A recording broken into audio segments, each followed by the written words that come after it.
الحمد لله وكفى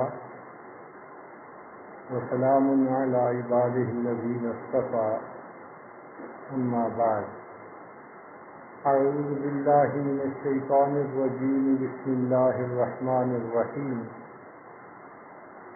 لقد من الله على المؤمنين إذ بعث فيهم رسولا سبحان ربك رب العزة عما يصفون وسلام على المرسلين والحمد لله رب العالمين اللهم صل على سيدنا محمد وعلى آل سيدنا محمد وبارك وسلم اللهم صل على سيدنا محمد وعلى آل سيدنا محمد وبارك وسلم اللهم صل على سيدنا محمد وعلى آل سيدنا محمد وبارك وسلم.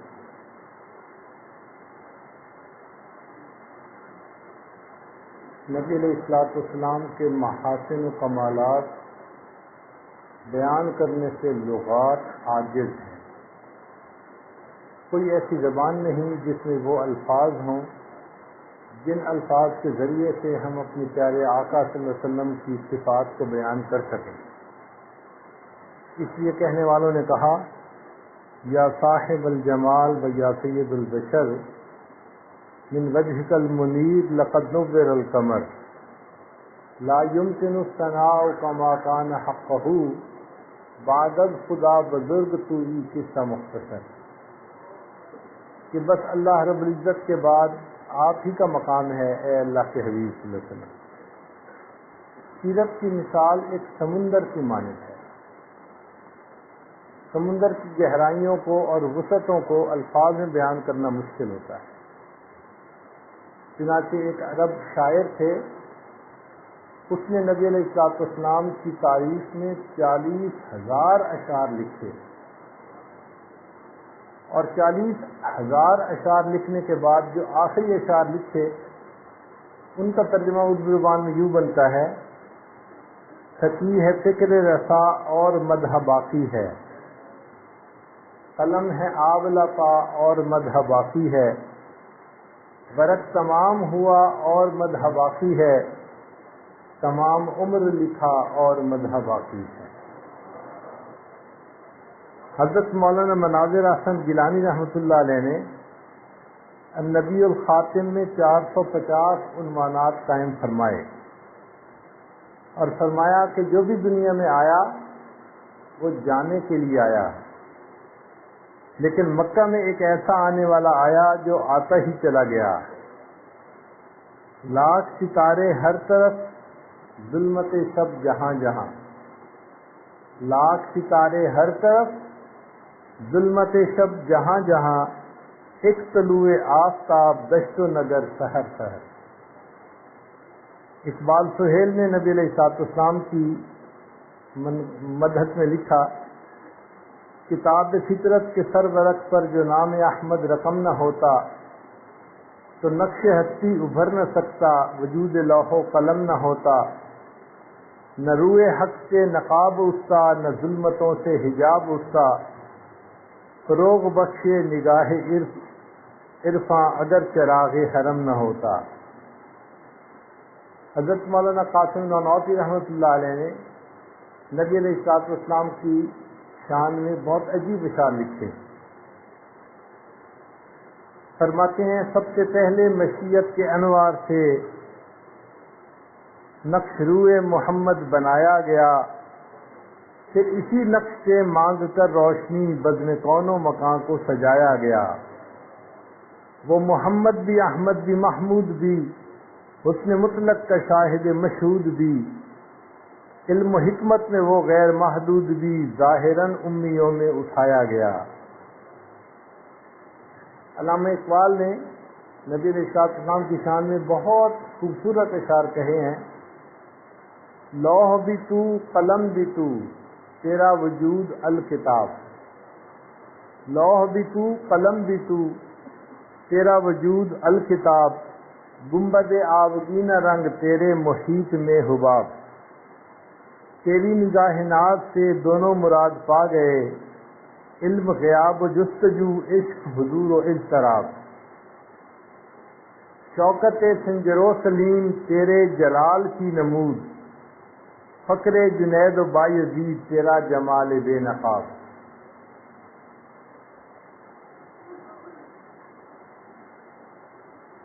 کہنے والے نے کہا، ہزار بار بشویم دہن دمشق و گلاب، ہنوز نام تو گفتن کمال بے ادبی۔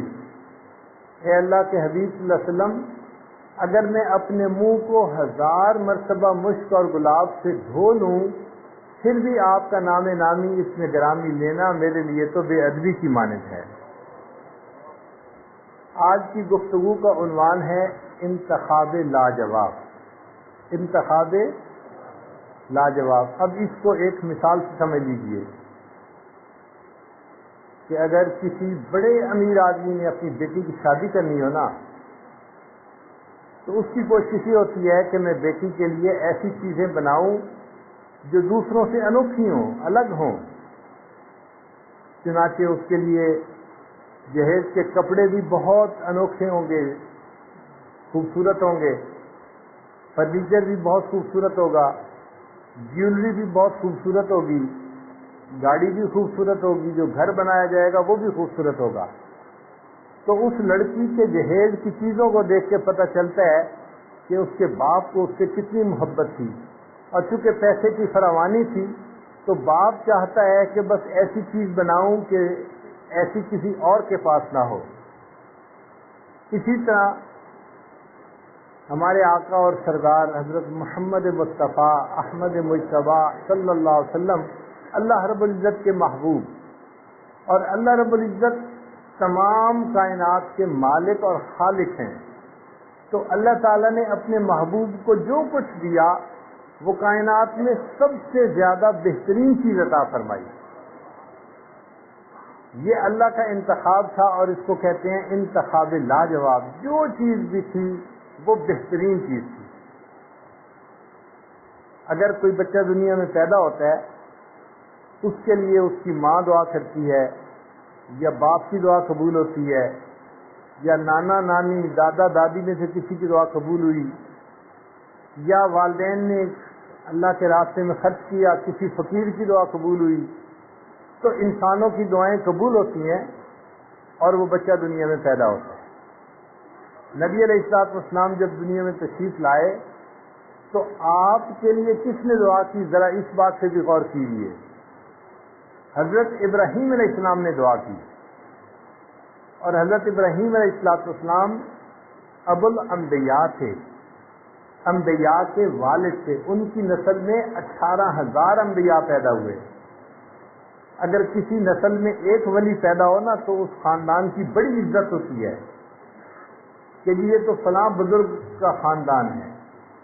اور ابراہیم علیہ السلام کی نسل میں 18,000 انبیاء پیدا ہوئے۔ پھر ابراہیم علیہ السلام اللہ کے خلیل، ان کو اللہ نے اپنا خلیل بنا دیا۔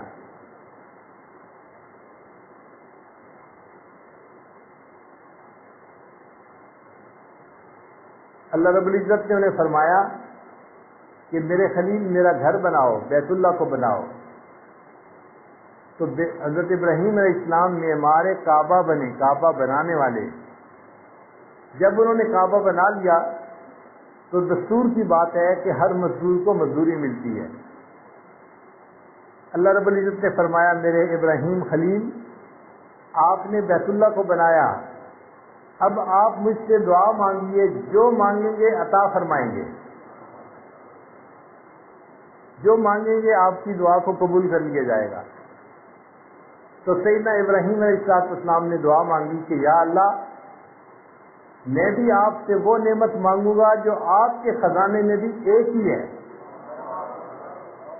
اے اللہ، میں دنیا کے جواہر اور لال نہیں مانگتا، میں دنیا کا مال و منال نہیں مانگتا، اور میں کوئی فضل و کمال نہیں مانگتا۔ اے اللہ، میں صرف آپ سے آمنہ کا لال مانگتا ہوں۔ ربنا وابعث فیہم رسولا، اے اللہ اپنے محبوب صلی اللہ علیہ وسلم کو بھیج دیجیے دنیا میں۔ نبی علیہ السلام نے ارشاد فرمایا میں ابراہیم علیہ السلام کی دعا کی قبولیت بن کے دنیا میں آیا ہوں. تو دیکھیں دعا مانگنے والے جو تھے وہ سب سے بہترین. ابراہیم علیہ السلام نے 2 دعائیں مانگی تھی. ایک دعا مانگی تھی تو اسماعیل علیہ السلام پیدا ہوئے, اور پھر دوسری دعا مانگی تو اللہ کے حبیب صلی اللہ علیہ وسلم دنیا میں تشریف لائے. ایک زمزم والا دنیا میں آ گیا اور دوسرے کوثر والا بھی دنیا میں آ گیا. ایک اللہ کا محب دنیا میں آ گیا, اور جب دوسری مانگی تو اللہ کا محبوب دنیا میں آ گیا. پہلی دعا مانگی تو اللہ نے بیت اللہ کا معمار عطا فرما دیا, اور دوسری دعا مانگی تو اللہ نے بیت اللہ کا کنجی بردار عطا فرما دیا. تو ابراہیم علیہ السلام کی دونوں دعائیں قبول ہوئیں.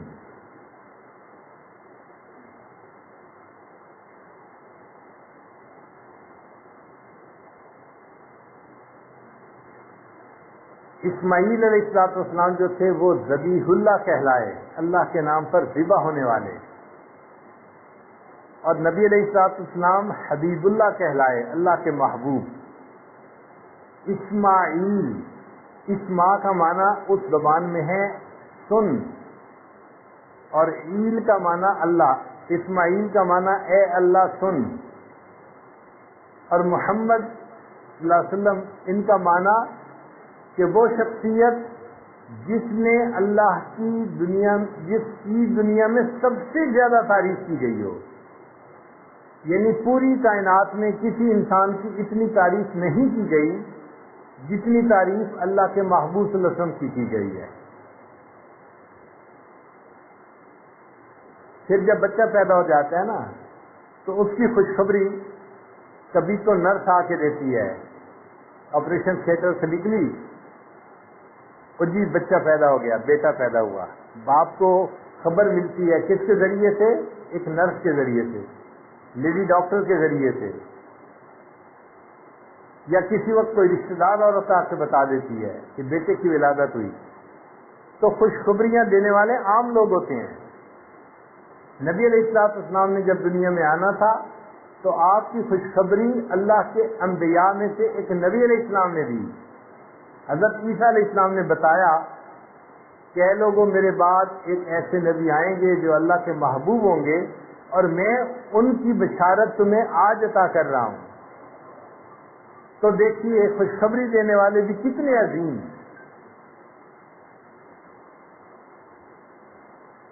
دنیا میں مختلف زبانیں ہیں. ایک زبان عبرانی بھی ہے, سریانی بھی ہے, انگریزی بھی ہے, اور آج تو ہزاروں زبانیں ہیں. اللہ رب العزت نے اپنے حبیب صلی اللہ علیہ وسلم کے لیے عربی زبان کا انتخاب کیا. یہ بھی زبانوں میں سے بہترین زبان. کسی زبان میں اتنی فصاحت و بلاغت نہیں جتنی عربی زبان میں ہے. آپ بتائیں, عربی زبان میں شیر کے لیے ایک لفظ استعمال ہوتا ہے لائن, ایک لفظ ہے, اور عربی زبان میں شیر کے لیے اسد کا لفظ بھی ہے, فہد کا لفظ بھی ہے. 100 سے زیادہ الفاظ شیر کے لیے استعمال ہوتے ہیں. کتنی وسعت ہے اس زبان کے اندر. نبی علیہ السلام نے ارشاد فرمایا انا افصح العرب, کہ مجھے اللہ تعالیٰ نے عربی زبان میں بہت فصاحت عطا فرمائی. فصاحت اور بلاغت یہ کیا چیز ہوتی ہے؟ ذرا غور سے سنیے. سمجھ میں صاف آ جائے, فصاحت اس کو کہتے ہیں. سمجھ میں صاف آ جائے, فصاحت اس کو کہتے ہیں. اثر ہو سننے والے پر, بلاغت اس کو کہتے ہیں. تو عربی زبان ایسی ہے کہ سمجھ میں بھی بات آتی ہے اور بات کا دل کے اوپر اثر بھی ہوتا ہے. تو زبانوں میں سے بہترین زبان اللہ نے اپنے محبوب صلی اللہ علیہ وسلم کو عطا فرمائی. یہ ہے اللہ رب العزت کا انتخاب لاجواب.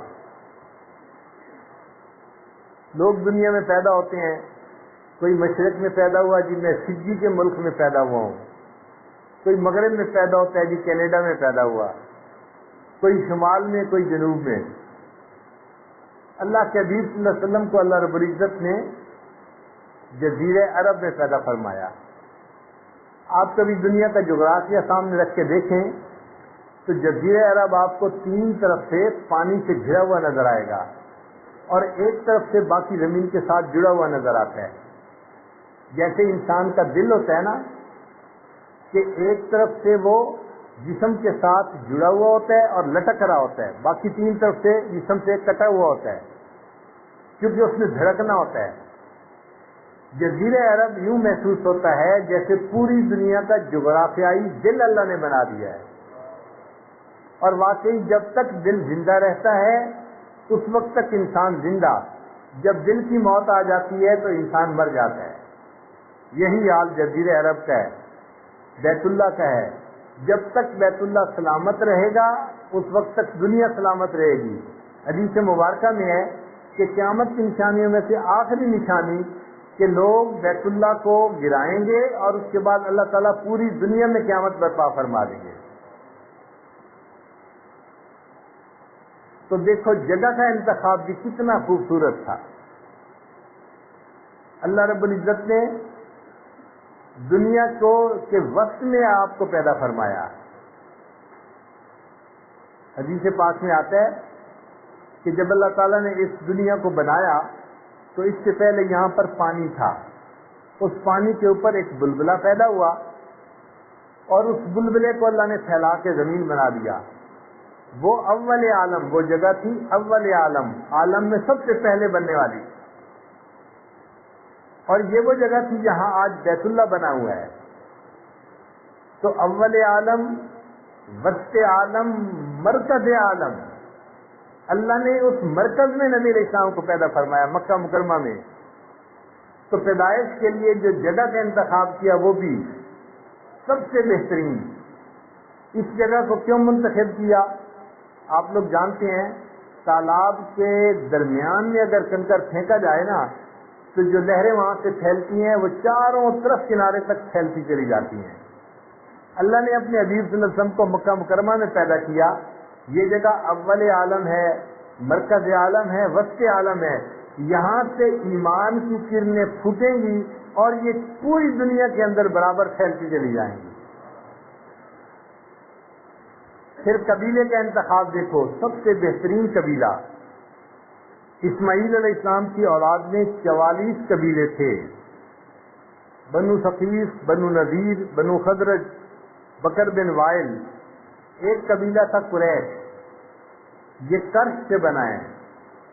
کرش کہتے ہیں وہ جگہ جو حرکت نہ کرے, یعنی اسٹیبل جگہ کو کہتے ہیں کرش. تو قریش کو قریش اس لیے کہا جاتا تھا کہ اس قبیلہ کے لوگ مستقل مزاج ہوتے تھے, وہ ڈھل مل یقین نہیں ہوتے تھے, بڑی بہترین قوت ارادی کے مالک ہوتے تھے, مستقل مزاج ہوتے تھے. تو اللہ تعالیٰ نے مستقل مزاج لوگوں کے قبیلے میں اپنے حبیب صلی اللہ علیہ وسلم کو پیدا فرمایا. پھر اس قبیلے کی بھی آگے کئی شاخیں بنتی ہیں. ایک شاخ تھی بنو ہاشم. یہ شاخ بہت مہمان نواز تھی اور پورے قریش میں ان کی عزت بہت زیادہ تھی کیونکہ وہ تو بڑے مہمان نواز لوگ ہیں. اللہ نے اپنے حبیب صلی اللہ علیہ وسلم کو بنو ہاشم میں پیدا فرمایا. تو قبیلہ بھی بہترین اور قبیلے کی جو آگے شاخ تھی وہ بھی بہترین. پھر اللہ رب العزت نے اپنے محبوب صلی اللہ علیہ وسلم کے دادا کو منتخب فرمایا.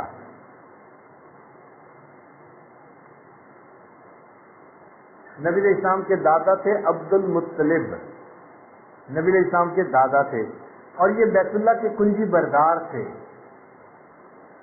تو اللہ رب العزت نے ایسے دادا کے ہاں پیدا کیا کہ جو بیت اللہ کے کنجی بردار تھے, اس لیے کہ اس کنجی نے بالآخر نبی علیہ السلام کے مبارک ہاتھوں میں پہنچنا تھا. پھر والد کا انتخاب دیکھیے. عبد المطلب کے 12 بیٹے تھے. ان میں سے ایک کا نام تھا عبد العزا, جس کو ابو لہب کہتے ہیں نا, اس کا اصل نام تھا عبد العزا. ایک کا نام تھا عبد الشمس, یعنی بتوں کے اوپر نام رکھے گئے تھے. ایک کا نام تھا عبد الحارث. ایک کا نام تھا نوفل, سخت جگہ. ایک کا نام تھا حمزہ, لمبی جگہ. ایک کا نام تھا عباس, پتھریلی جگہ. تو دیکھو کہ چچاؤں کے جو نام تھے وہ بھی بے معنی سے نام تھے یا بتوں کے اوپر نام تھے. اور ایک بیٹا ان کا تھا جس کا نام تھا عبداللہ، اللہ کا بندہ. اللہ نے عبداللہ کے گھر میں نبی علیہ السلام کو پیدا فرمایا. کوئی میرے محبوب کو یہ نہ تانا دے سکے کہ جی اس کے تو والد کا نام بتوں کے نام پہ تھا. اللہ کا چناؤ دیکھو کتنا خوبصورت ہے. پھر والدہ کے قبیلے کا انتخاب. ایک قبیلہ تھا بنو ثقیف، شاخوں والا قبیلہ. ایک تھا بنو نذیر، کانٹوں والا قبیلہ.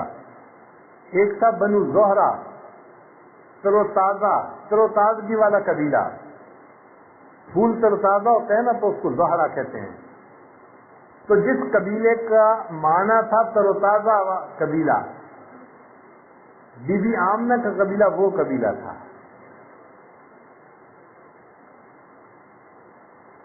پھر دیکھیے عورتوں کے نام اس زمانے میں عجیب و غریب ہوتے تھے.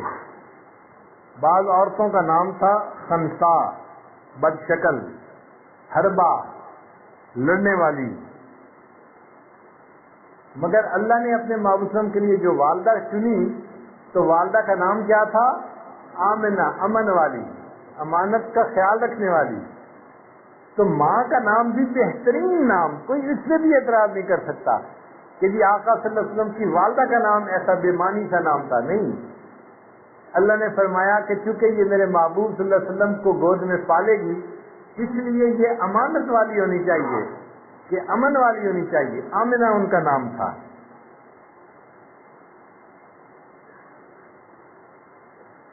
پھر اللہ رب العزت نے اپنے حبیب صلی اللہ علیہ وسلم کے لیے جو نام چنا تو ناموں میں سے سب سے بہترین نام نبی علیہ السلام نے ارشاد فرمایا میرے دو نام ہیں، فرش پہ میرا نام ہے محمد اور عرش پہ میرا نام ہے احمد.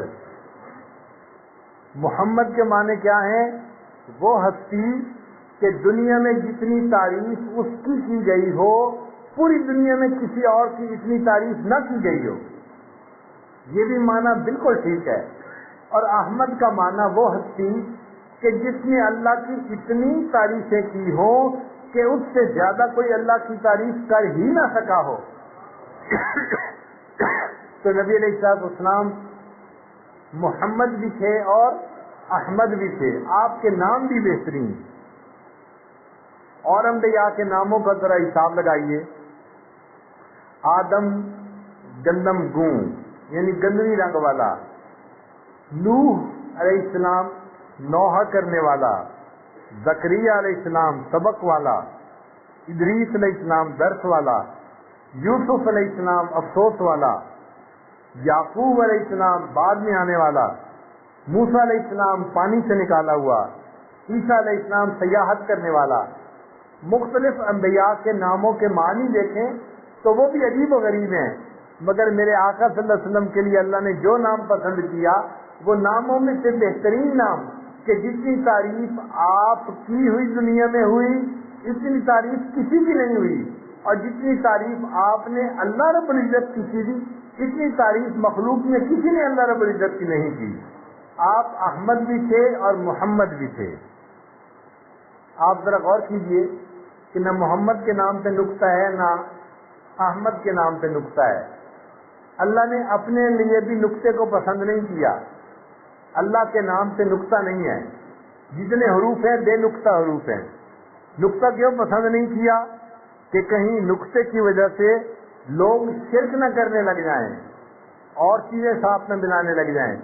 اللہ نے فرمایا نہ کوئی میرا شریک بن سکتا ہے نہ کوئی میرے محبوب کی رحمت للعالمین میں شریک بن سکتا ہے.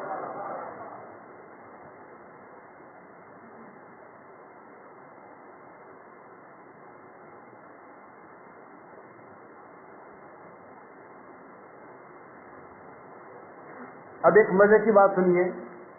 ہم لوگ نماز پڑھتے ہیں نا تو ہم جو ارکان ادا کرتے ہیں ان ارکان کے ادا کرنے سے نبی علیہ السلام کے نام کا حرف لفظ بن جاتا ہے.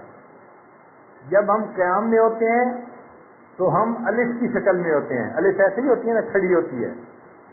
تو ہم قیام میں ہیں تو کس حالت میں ہیں؟ جب رکوع میں ہیں تو وہ ہا کی شکل بنتی ہے. جب سجدے میں ہوتے ہیں تو میم کی شکل بنتی ہے، اور جب اتحیات میں بیٹھتے ہیں تو دال کی شکل بنتی ہے۔ ہماری نماز مکمل ہوتی ہے اور ہمارے جسم سے اللہ کے محبوب کے نام کا لفظ مکمل ہو جاتا ہے، اللہ اس نماز کو قبول فرما لیتے ہیں۔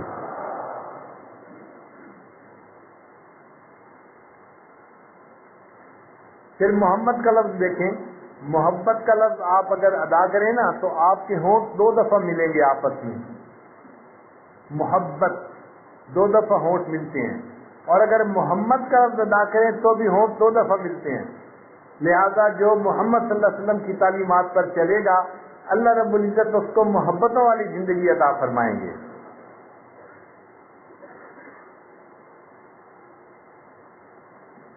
اب اور دیکھیے دایا کے قبیلے کا انتخاب۔ نبی علیہ الصلوۃ والسلام کی جو دایا تھی جس نے نبی علیہ السلام کو پالا وہ تھی حلیمہ سعدیہ۔ بنو سعد ایک قبیلہ تھا جو طائف کے قریب رہتا تھا۔ وہاں کی عورتیں مکہ مکرمہ آتی تھیں اور وہاں سے بچوں کو اپنی گود میں لے کے واپس آتی تھی، پھر ان کو پالتی تھی تو ان کو والدین کی طرف سے انعام ملا کرتا تھا، اور یہ ان لوگوں کے لیے گزارے کا سبب تھا۔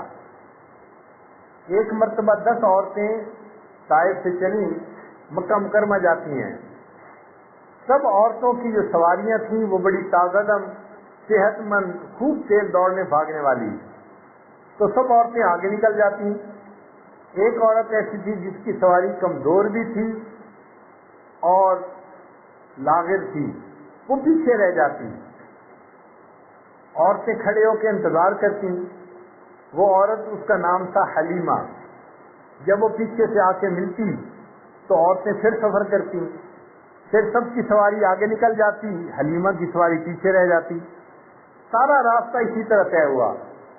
جب آخری منزل تھی، یعنی اب آگے مکہ مکرمہ میں داخل ہونے کا وقت تھا، اس وقت ان عورتوں نے حلیمہ سے بات کی کہ حلیمہ ہم جگہ جگہ ٹھہرتی آئی ہیں اور آپ کا انتظار کرتی آئی ہیں، اور اس میں ہمارا وقت بہت زیادہ لگ گیا ہے، دیر ہو رہی ہے، اب آپ ہمیں اجازت دیں، آپ جب بھی پہنچ جانا، ہم جاتی ہیں اور جا کے بچوں کو لے کے واپس جانا ہے کیونکہ واپسی کا بھی سفر کر رہے ہیں۔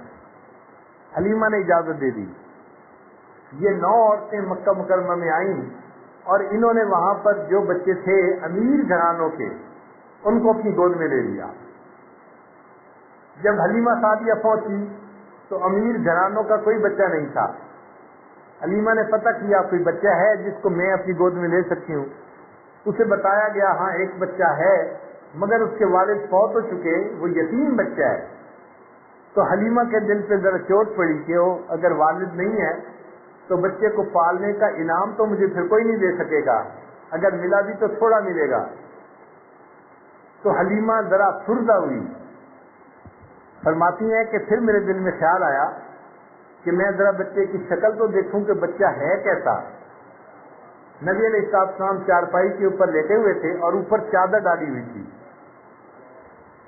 حلیمہ کہتی ہے کہ جب میں نے وہ کپڑا ہٹا کے دیکھا تو وہ بچہ مجھے دیکھ کر مسکرایا، اور اس کی مسکراہٹ ایسی تھی کہ میں اس بچے کو اپنا دل ہی دے بیٹھی۔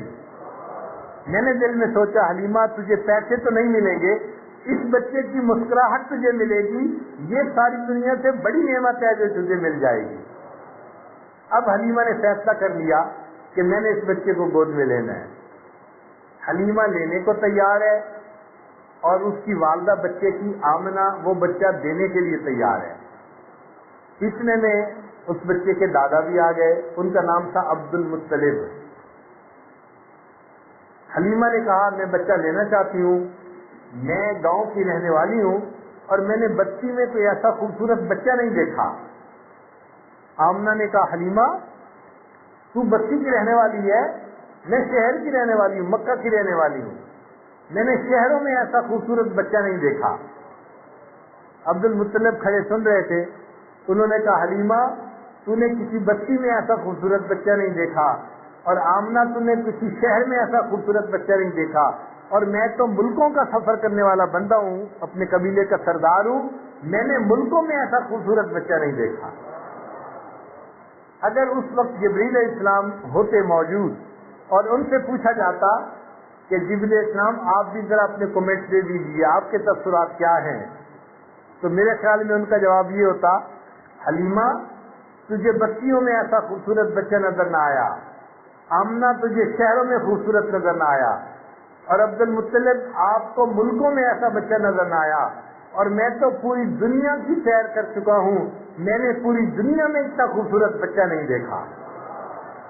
اور اگر اللہ رب العزت سے پوچھا جائے کہ اے کائنات کے مالک اور خالق آپ بھی بتا دیجئے اس بچے کے بارے میں آپ کیا فرماتے ہیں، تو اللہ کی طرف سے فرمان آ جاتا، حلیمہ تو نے بستی میں ایسا خوبصورت بچہ نہیں دیکھا، آمنہ تو نے شہر میں خوبصورت بچہ نہیں دیکھا، عبد المطلب تو نے ملکوں میں ایسا خوبصورت نہیں دیکھا، اور جبرائیل تو نے پوری دنیا میں ایسا خوبصورت نہیں دیکھا، میں ساری مخلوق کا پیدا کرنے والا ہوں، میں تصدیق کرتا ہوں میں نے پوری کائنات میں ایسا خوبصورت بچہ نہیں دیکھا۔ چنانچہ حلیمہ نے بچے کو لے لیا اور اپنے خامن کے پاس لے کر آئی۔ اب خامن نے بچے کو اٹھا کے دیکھا اور وہ بھی بڑا خوش ہوا، کہنے لگا حلیمہ اس بچے کی مسکراہٹ ہمارے گھروں میں باہر لے آئے گی، تم نے بڑا اچھا سلیکشن کی ہے۔ اب اس نے حلیمہ کو اونٹ پہ بٹھایا، سواری پہ بٹھایا۔ جب حلیمہ بیٹھ گئی، سواری چلنے کے لیے تیار ہے، خامد آگے بیٹھا تاکہ سواری کی لگام پکڑے اور اس کو چلائے۔ جیسے ہی خامد آگے بیٹھا، سواری چلنے کے لیے تیار نہیں ہے، اٹھتی نہیں ہے۔ حلیمہ کے خامد نے بڑی کوشش کی کہ میں سواری کو اٹھاؤں اور چلاؤں، لگام کھینچی، پاؤں مارے، سواری نہیں اٹھی۔ وہ بڑا حیران، سواری کیوں نہیں اٹھ رہی؟ جیسے ہی نیچے اترا، سواری چلنے کے لیے پھر تیار ہے۔ پھر اس نے دوسری مرتبہ کوشش کی، پھر یہی۔ جب خامد نہیں بیٹھتا تو سواری چلنے کے لیے تیار ہے، جب بیٹھتا ہے تو سواری چلتی نہیں ہے۔ جب 2-3 چڑھائیاں کی اور بات نہ بنی تو حلیمہ کے دل میں بات آئی۔ اس نے کہا اپنے خامد کو کہ دیکھیں جب میں بیٹھی ہوتی ہوں نا تو یہ بچہ آگے ہوتا ہے، سواری چلنے کے لیے تیار ہوتی ہے، آپ بیٹھتے ہیں آپ کی پشت اس بچے کی طرف ہو جاتی ہے، سواری چلنے سے انکار کر دیتی ہے۔ آپ ایسا کریں کہ مجھے آگے بٹھائیں تاکہ بچہ آگے رہے، سواری چل پڑے گی۔ حلیمہ کی تجویز پر خامد نے ایسا ہی کیا۔ اللہ کی شان دیکھے، حلیمہ سواری کو لے کر، بچے کو لے کر بیٹھی اور سواری نے چلنا شروع کر دیا۔ چلنا کیا تھا، سواری تیزی سے بھاگ رہی تھی۔ بھاگتے بھاگتے ایک ایسا بھی وقت آیا کہ حلیمہ کی سواری باقی عورتوں کی سواریوں سے آگے بڑھنے لگی۔ اب عورتیں حیران ہیں، پوچھ رہی ہیں حلیمہ کیا تم نے سواری کو تبدیل کر دیا؟ حلیمہ نے جواب دیا میں نے سواری کو تبدیل نہیں کیا، سواری کا سوار تبدیل ہو گیا ہے، اس کی وجہ سے اب میری سواری طاقتور بن گئی ہے اور یہ تیز بھاگ رہی ہے۔ حلیمہ فرماتی ہیں کہ جب میں بچے کو لے کے گھر آئی تو مجھے خیال ہوا کہ بکریاں ہیں، بھوکی ہیں، میں ان کا دودھ نکالوں، کیونکہ بچے کو دودھ پلانا بھی ہے، ایسا نہ ہو کہ دودھ کم ہو جائے۔ تو فرماتی ہیں کہ میں نے اپنی بکریوں کا دودھ نکالنا شروع کیا، دودھ ختم ہونے کو نہیں آتا تھا، حتیٰ کہ پورے گھر میں جتنے برتن تھے سارے برتن بھر لیے، بکریوں کے تھنوں میں دودھ ابھی بھی باقی تھا۔ خامد نے دیکھا تو کہنے لگا حلیمہ تو کسی بہت ہی بابرکت بچے کو لے کے آئی ہے کہ جس کی وجہ سے ہماری بکریوں نے اتنا دودھ دینا شروع کر دیا۔ اللہ کے محبوب صلی اللہ علیہ وسلم جہاں گئے برکتیں ہی برکتیں، رحمتیں ہی رحمتیں۔ حلیمہ کہتی ہے کہ جب ہمارے گھر میں دودھ کا یہ عالم دیکھا تو ہمسائے کی عورتیں آتی اور مجھ سے پوچھتی حلیمہ آپ بکریاں کس طرح چراتی ہیں؟ ہو سکتا ہے وہاں کے گھاس میں کوئی تاثیر ہو کہ بکریاں زیادہ دودھ دیتی ہیں، ہمیں جگہ کا نام بتاؤ، ہم بھی بکریوں کو وہیں چرائیں گی تاکہ ہمارے گھروں میں بھی دودھ زیادہ ہو جائے۔ قبیلے کے لوگ بکریاں وہیں چراتے تھے مگر ان کی بکریاں اتنا دودھ نہیں دیتی تھیں جتنا حلیمہ کے گھر کی بکریاں دودھ دیتی تھیں۔ نبی علیہ السلام جہاں تھے اللہ نے وہاں پر رزق کی اتنی فراوانی کر دی تھی۔ حلیمہ کی ایک بیٹی تھی، اس کا نام تھا شیما. وہ بکریاں چرانے جاتی تھی. اس کی عمر کوئی 15-16 سال کے قریب ہوگی، جوان العمر بچی تھی. ایک دن شیما بکریوں کو چرانے کے لیے نہیں لے کے گئی. کوئی دن کے 10 بجے کا وقت ہو گیا، 11 بجے کا. ماں نے پوچھا بیٹی آج بکریوں کو لے کے نہیں گئی، کیا وجہ ہے؟ اس نے کہا امی بکریاں زیادہ ہیں اور مجھے ان کو سنبھالنے کے لیے ان کے پیچھے بہت بھاگنا پڑتا ہے. میں اکیلی ہوتی ہوں، تھک جاتی ہوں، مجھ سے یہ مشقت برداشت نہیں ہوتی. میرے ساتھ کسی اور کو بھی بھیجیں تو میرے لیے بکریاں چرانی آسان ہو جائیں. ماں نے کہا بیٹی تیرا باپ بھی بوڑھا ہے، بیمار ہے، اور میں بھی بوڑھی ہوں، بیمار ہوں. ہم دونوں تو بکریاں چرا نہیں سکتے، اس کے پیچھے بھاگ نہیں سکتے. گھر میں تو ہی جوان بیٹی ہے، یہ کام تجھے ہی کرنا پڑے گا، جاؤ بکریوں کو چراؤ.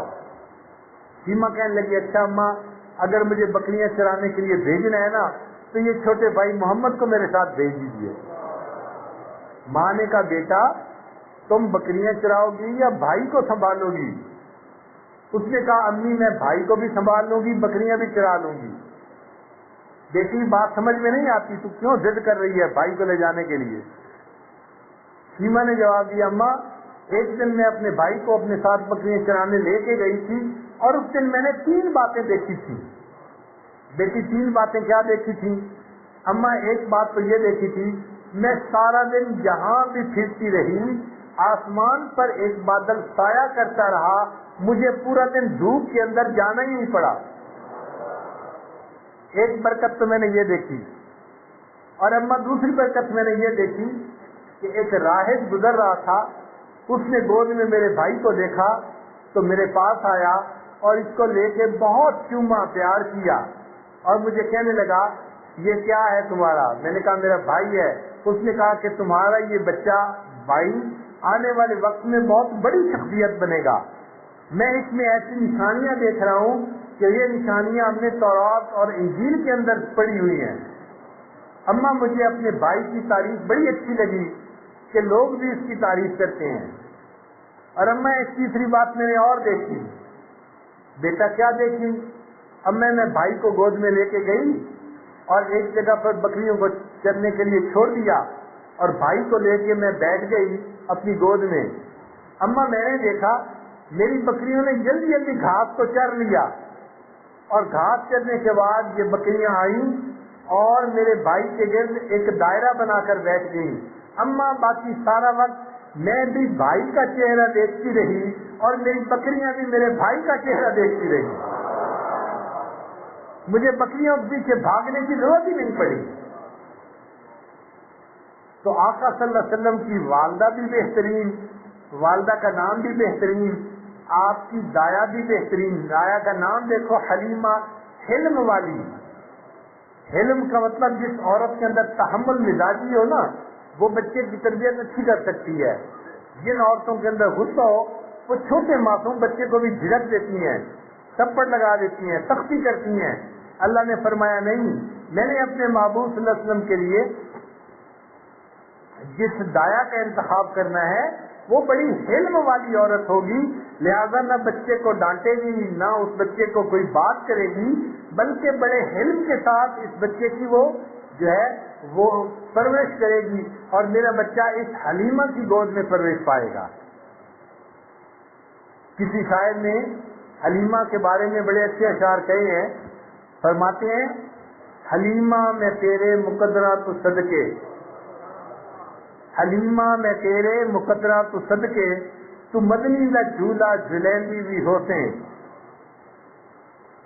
اے سونے دے مکھڑا نورانی نورانی، تو تکدی تا رہی ہیں چمیندی بھی ہوتے. کہ محبوب صلی اللہ علیہ وسلم کے نورانی مکھڑے کو تو دیکھتی تو تھی، حلیمہ کتنی خوش نصیب ہے، تو اس پیارے مکھڑے کو چومتی بھی ہوگی محبت کے ساتھ. حلیمہ میں تیرے مقدرہ تو صدقے، تو مدنی دا جھولا جھلیندی بھی ہوتے، یہ سونے دا مکھڑا نورانی نورانی، تو تکدی تا رہی ہیں چمیندی بھی ہوتے، اے عرشاں دا چن ہے کھلونا بھی جس دا، تو اس بے مثل نو کھڈیندی بھی ہوتے. کہ جس کے لیے آسمان کا چاند اللہ نے کھلونا بنا دیا، اس عظیم ہستی کو تو اپنے ہاتھوں میں کھلاتی ہوگی۔ انگلی نپا کے تو ویڑے دے اندر خدا دے سجن نو ٹریندی بھی ہوتے ہیں۔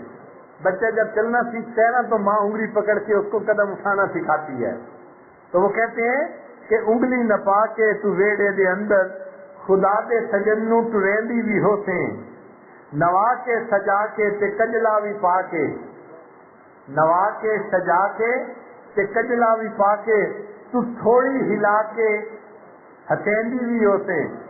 ماں بچے کو جب تیار کرتی ہے نا تو اس کی تھوڑی کو ہلا کے کہتی ہے بچہ ذرا ہنس کے مسکرا کے دکھاؤ، تو اللہ کے محبوب صلی اللہ علیہ وسلم کو کہتی ہوگی کہ مسکرا کے دکھاؤ، اور میرے آقا صلی اللہ علیہ وسلم کا مسکراتا ہوا چہرہ تو دیکھتی ہوگی۔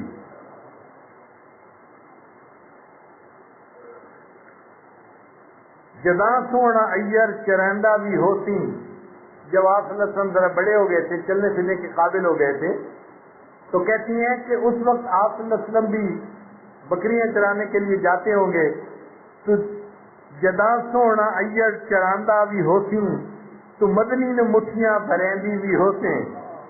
بچہ تھک جاتا ہے تو ماں اپنے بچے کی خدمت کرتی ہے، اس کے پاؤں دباتی ہے۔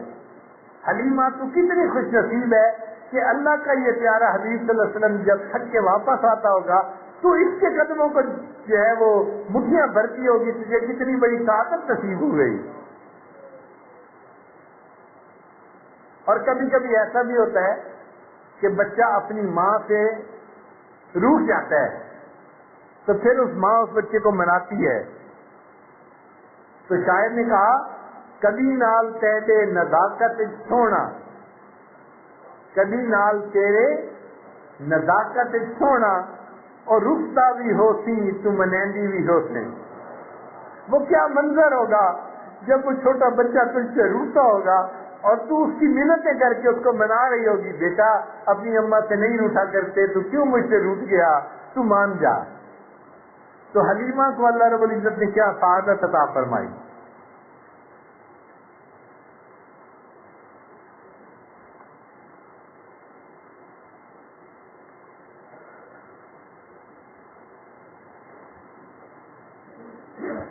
پھر نبی علیہ السلام نے اپنے حبیب صلی اللہ علیہ وسلم کے لیے جو بیویوں کا انتخاب کیا وہ بھی کائنات میں سب سے اعلیٰ عورتیں تھیں، اور اس کی گواہی کوئی بندہ نہیں دے رہا، بندے تو دیتے ہی ہیں، بندوں کا پروردگار اللہ رب العزت گواہی دے رہا ہے۔ اللہ نے فرمایا یا نساء النبی لستن کاحد من النساء، اے نبی علیہ السلام کی بیویوں تم عام عورتوں کی طرح نہیں ہو۔ مقصد کہنے کا کیا تھا کہ تمہاری جیسی کوئی اور عورت اس دنیا میں موجود ہی نہیں ہے۔ تو اللہ نے محبوب صلی اللہ علیہ وسلم کی بیویوں کی تعریف فرمائی کہ ایسی عورت دنیا میں کوئی اور ہے نہیں جیسے میرے محبوب کی۔ چنانچہ ان کی بیویوں کے ناموں کا ذرا خیال کر لیجئے۔ خدیجہ حاجیوں کی خدمت کرنے والی، سودا آرام دینے والی، عائشہ عیش دینے والی، حفصہ رات کو عبادت کرنے والی، میمونہ بختوں والی، صفیہ چنی ہوئی منتخب کی ہوئی، زینب استغفار کرنے والی، ام سلمہ سلامتی والی، ام حبیبہ پیار کرنے والی۔ تو نبی علیہ السلام کی بیویوں کے ناموں کے معنی بتا رہے ہیں کہ اللہ نے ان کو ایسی صفات عطا فرمائی تھی جو صفات دوسری عورتوں میں نہیں تھی۔ تو محبوب صلی اللہ علیہ وسلم کو جو بیویاں دی گئیں، اللہ نے وہ کائنات میں سب سے زیادہ بہترین عورتوں کو چنا اور اپنے محبوب صلی اللہ علیہ وسلم کی بیویوں کے لیے اتنی نیک اور پاک دامن تھی کہ ایک وقت آیا کہ آپ صلی اللہ علیہ وسلم کی ایک بیوی کے اوپر منافقین نے بہتان لگا دیا۔ دنیا میں بہتان لگتے ہیں اور اس بہتان کی صفائی دوسرے لوگ دیتے ہیں۔ چنانچہ یوسف علیہ السلام پر بہتان لگا تو ایک چھوٹے بچے سے اللہ نے گواہی دلوائی۔ بچے نے گواہی دی کہ یوسف علیہ السلام تو پاک دامن ہے۔ بی بی مریم پر بہتان لگا، اللہ تعالیٰ نے عیسیٰ علیہ السلام کے ان کی گواہی دلوائی۔ سیدہ صدیقہ لانا پر بہتان لگا اللہ تعالیٰ چاہتے تو کسی بچے سے پاک دامنی کی گواہی دلوا سکتے تھے، مگر اللہ نے فرمایا عائشہ تو میرے محبوب کی محبوبہ ہے، تیرے لیے میں کسی بچے سے گواہی نہیں دلواؤں گا، میں خدا خود اپنے قرآن میں تیری پاک دامنی کی گواہی دوں گا۔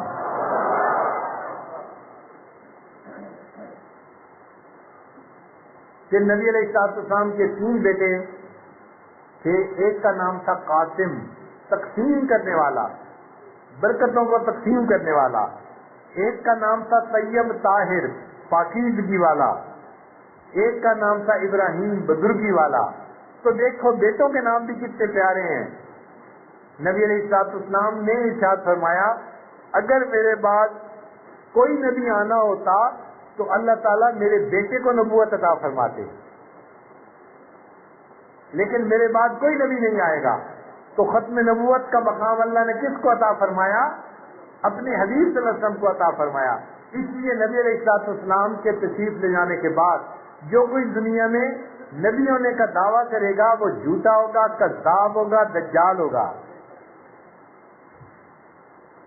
اب اگر کوئی کہے گی کہ عیسیٰ علیہ السلام بھی تو نبی تھے، ہاں نبی تھے، لیکن جب آئیں گے تو نبی علیہ السلام کے امتی بن کے تشریف لائیں گے، نبی علیہ السلام کی لائی ہوئی شریعت پر عمل کرنے والے بن کر آئیں گے۔ یہ نبی علیہ السلام کی عظمت ہے کہ ان کی شریعت کی اشاعت کے لیے اللہ اپنے انبیاء میں سے ایک نبی کو دوبارہ بھیجیں گے۔ کہ نبی علیہ السلام کی بیٹیوں کا انتخاب دیکھیں، ایک کا نام تھا زینب، استغفار کرنے والی، ایک کا نام تھا رقیہ، خامن کی خدمت کرنے والی، ایک کا نام تھا ام کلثوم، بچوں کی اچھی تربیت کرنے والی، اور ایک کا نام تھا فاطمہ، دوزخ سے بری اور آزاد ہونے والی۔ نبی علیہ السلام نے فرمایا کہ میری بیٹی فاطمہ کو اللہ تعالیٰ نے جنت کی خواتین کا سردار بنا دیا ہے۔ تو بیٹی بھی دیکھو اللہ نے کیسی عطا فرمائی۔ نبی علیہ السلام سیدہ فاطمہ الزہرا رضی اللہ تعالیٰ عنہ سے بہت محبت فرماتے تھے۔ جب وہ تشریف لاتی تھیں تو نبی علیہ السلام اٹھ کر استقبال کرتے تھے۔ ایک مرتبہ سیدہ فاطمہ الزہرا رضی اللہ تعالیٰ عنہ نے 4 روٹیاں بنائیں، ایک حضرت علی رضی اللہ عنہ کے لیے، ایک اپنے لیے، ایک سیدنا حسن رضی اللہ عنہ کے لیے، ایک سیدنا حسین رضی اللہ عنہ کے لیے۔ اب باقی 3 نے تو اپنی اپنی روٹیاں کھا لی۔ جب سیدہ فاطمہ الزہرا رضی اللہ تعالیٰ عنہ نے کھانا شروع کیا تو دل میں خیال آیا فاطمہ آپ تو کھانا کھا رہی ہیں، پتہ نہیں آپ کے ابا حضور کو کچھ کھانے کو ملا یا نہیں ملا۔ تو سیدہ فاطمہ الزہرا رضی اللہ تعالیٰ عنہ نے آدھی روٹی کھا لی اور باقی آدھی روٹی اپنے والد گرامی کے لیے تحفے کے طور پر بچا دی، اپنی چادر کے کونے میں لپیٹ لی اور نبی علیہ السلام کو ملنے کے لیے حاضر خدمت ہوئی۔ نبی علیہ السلام نے استقبال کیا، بیٹی فاطمہ کیسے آنا ہوا؟ اب حضور میں آپ کے لیے آدھی روٹی ہدیہ تحفہ لے کر آئی ہوں کہ پتہ نہیں آپ نے کچھ کھایا یا نہیں کھایا۔ نبی علیہ السلام نے اس تحفے کو قبول کیا۔ حدیث پاک میں آتا ہے کہ اللہ کے محبوب صلی اللہ علیہ وسلم نے اس میں سے ایک لقمہ روٹی کا توڑا اور اپنے منہ میں ڈالا اور فرمایا فاطمہ قسم ہے اس پروردگار کی جس کے قبضے میں میری جان ہے، آج 3 دن گزر گئے تیرے والد کے منہ میں روٹی کا لقمہ نہیں گیا۔ ایسی محبت کرنے والی بیٹی تھی۔ اللہ ایسی بیٹی ہر کسی کو عطا فرمائے۔ تو بیٹیاں بیٹیوں میں سے بہترین، بیویاں عورتوں میں سے بہترین۔ کہ نبی علیہ السلام کو اللہ نے جو دوست دیے وہ دوستوں میں بہترین۔ نبی علیہ السلام نے فرمایا میرے 2 وزیر دنیا میں ہیں اور 2 وزیر آخرت میں ہیں۔ دنیا میں میرے 2 وزیر ابو بکر اور عمر ہیں اور آخرت میں میرے 2 وزیر جبرائیل اور میکائیل ہیں۔ آپ دیکھو کسی کے دوست ایسے ہو سکتے ہیں؟ سیدنا صدیق اکبر کیسے دوست تھے؟ دوستی نبھائی کہ نہیں نبھائی؟ ان کے بارے میں کسی شاعر نے کہا پیغمبر تو نہ تھا لیکن پیغمبر جیسا لگتا تھا، پیغمبر تو نہ تھا لیکن پیغمبر جیسا لگتا تھا، وہ دریا تھا مگر گہرے سمندر جیسا لگتا تھا۔ اور حضرت عمر رضی اللہ تعالیٰ عنہ تو اسلام کی شان و شوکت بڑھانے والے، محبوب صلی اللہ علیہ وسلم نے ان کے لیے دعائیں مانگی اور اللہ نے ان کو اسلام عطا فرما دیا۔ تو جیسے محبوب کے ساتھی دنیا میں کسی کو ایسے ساتھی نہیں ملے ہوں گے۔ ابراہیم علیہ حضرت تعالیٰ نے موسیٰ علیہ السلام کو بھی ساتھی دیے تھے، لیکن وہ ایسے ساتھی تھے کہ جب ایک موقع پہ جانا پڑا اور موسیٰ علیہ السلام نے کہا کہ بھئی آؤ بستی میں داخل ہو جائیں، اللہ نے حکم دیا ہے، کہنے لگے اذهب انت وربک فقاتلا انا ہاہنا قاعدون، آپ جائیں اور آپ کا پروردگار جائیں ان سے لڑنے کے لیے، ہم تو یہاں بیٹھے ہوئے ہیں۔ تو موسیٰ علیہ السلام کے ساتھیوں نے ان کا ساتھ چھوڑ دیا ایسے موقع پہ۔ حضرت عیسیٰ علیہ السلام کو بھی ساتھی ملے حواری، اور عیسیٰ علیہ السلام کو انہیں سمجھانا پڑا کہ من انصاری الی اللہ، اے میرے ساتھیوں تم میں سے کون ہے جو اللہ کے لیے میرا مددگار بن جائے، ان کو کہنا پڑا۔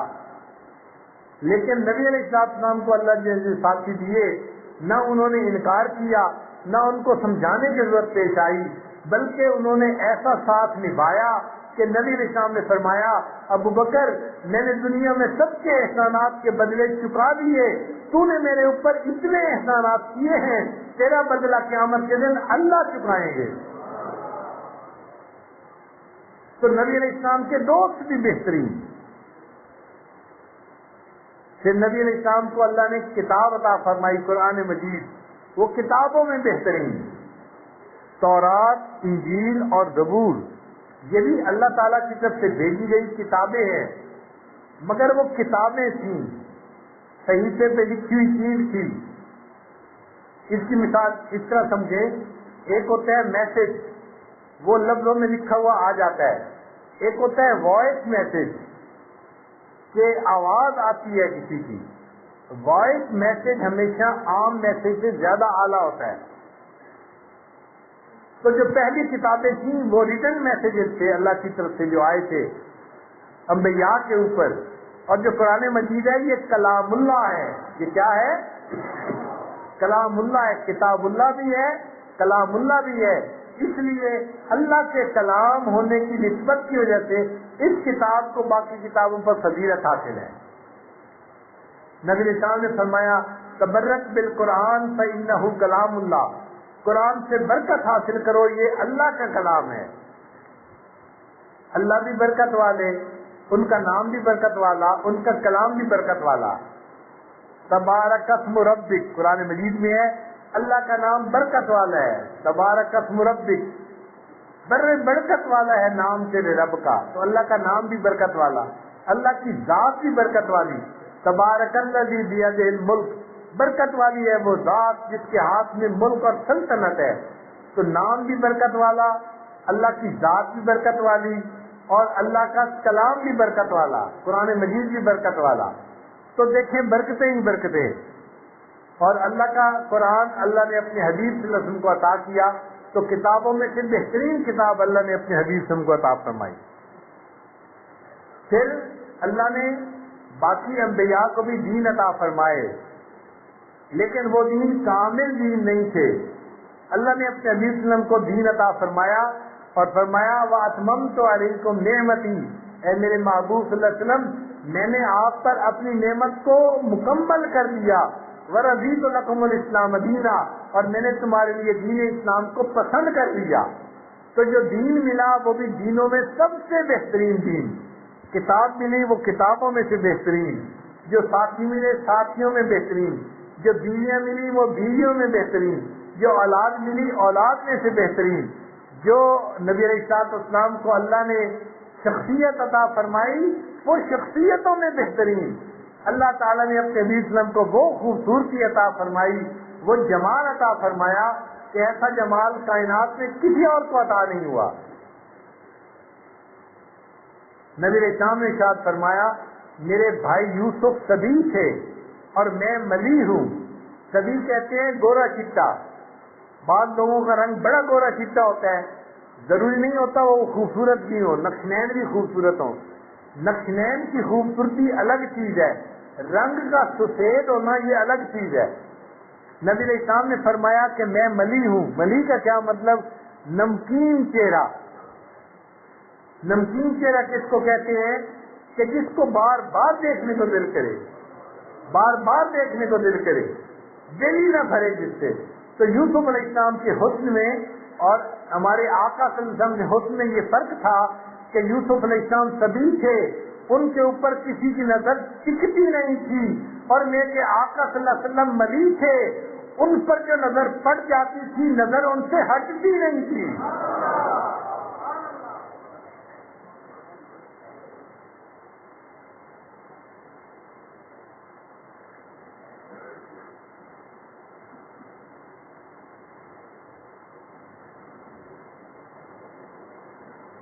حضرت سید نفیس شاہ صاحب فرماتے ہیں واللیل سیاہی زلفوں کی چہرہ والضحیٰ اس کا. واللیل سیاہی زلفوں کی چہرہ والضحیٰ اس کا, سارے جہاں کا پیارا ہے آپ محب ہے خدا اس کا. رب نے بنایا جب اس کو خود آپ کہا سبحان اللہ. میرے آقا صلی اللہ علیہ وسلم کو اللہ نے وہ حسن و جمال عطا فرمایا کہ اللہ نے بنایا تو ان کو دیکھ کے اللہ نے خود سبحان اللہ فرمایا.